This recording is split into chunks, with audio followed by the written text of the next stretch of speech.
What is going on, guys? It's Chris here from Spartanjesters, and I'm back with the MMO weekly for the Elder Scrolls Online. I really can't stress how sorry we are for not being able to upload content. Just some serious stuff actually happened and we need to get back on track. So we're back every single week. You're going to get a new Elder Scrolls video. I can promise you that. At least one a week, maybe two a week. We're not too sure yet.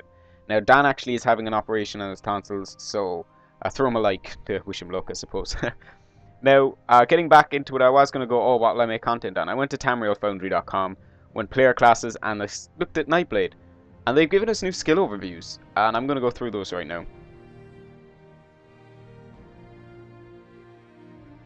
So the first skill overview is Assassination. Now, Assassination has got 5 actives, and 1 ultimate. Now, that is the case for every other path, and there's 3 paths. So the first one, like I said, is Assassination, and the ultimate for Assassination is Deathstroke. Deathstroke deals damage to your target and reduces their incoming healing. So I'm guessing this is just kind of, let's say it deals 20 damage but absorbs 50 healing going into them, so you could still burst them down a lot easier. The next ability is an active, which means you actually have to press it, and it's called Assassin's Blade. Deal damage with a large bonus multiplier against low health enemies, so this is kind of like a finisher move. Another active is Teleport Strike. Teleport to your target, dealing damage and stunning them for a short duration. So this is like Shadow Step from World of Warcraft, where you can jump behind the target and then stun them.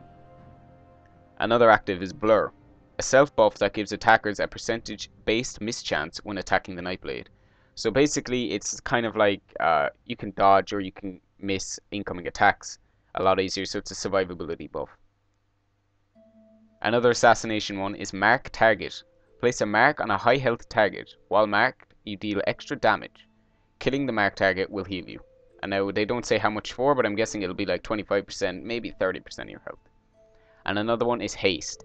Increases attack speed of normal weapon attacks for a short duration. Now, Haste basically means you can attack a lot faster, which is a good thing, because, you know, faster attacks, faster kills. The second path we have is Shadow. Now, Shadow looks to me be kind of like a stealthy kind of one. Assassination looked like to be the main damage kind of pathway. Now, Shadow kind of looks like the kind of stealth, hop in, hop out situation. Its ultimate is Consuming Darkness, a self buff that gives attackers a percentage-based chance to miss when attacking the Nightblade.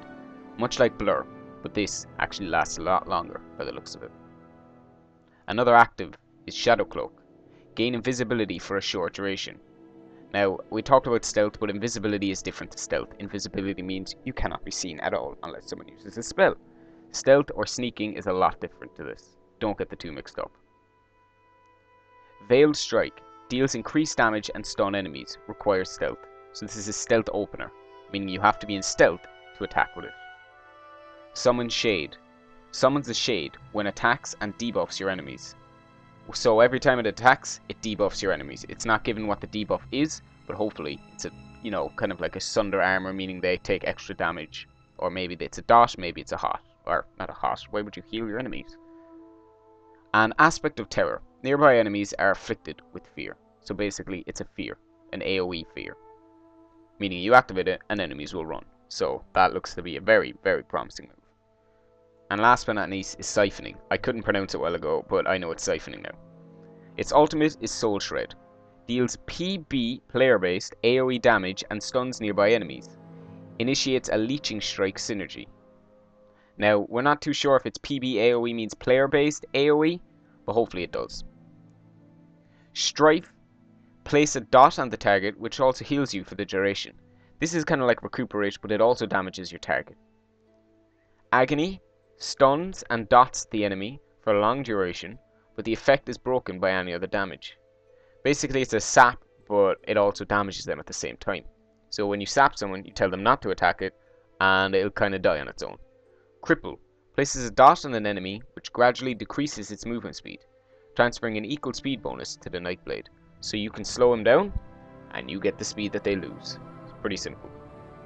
Siphoning Strikes. Sacrifice a portion of your own weapon damage in order to restore a portion of your magicka and stamina with every hit.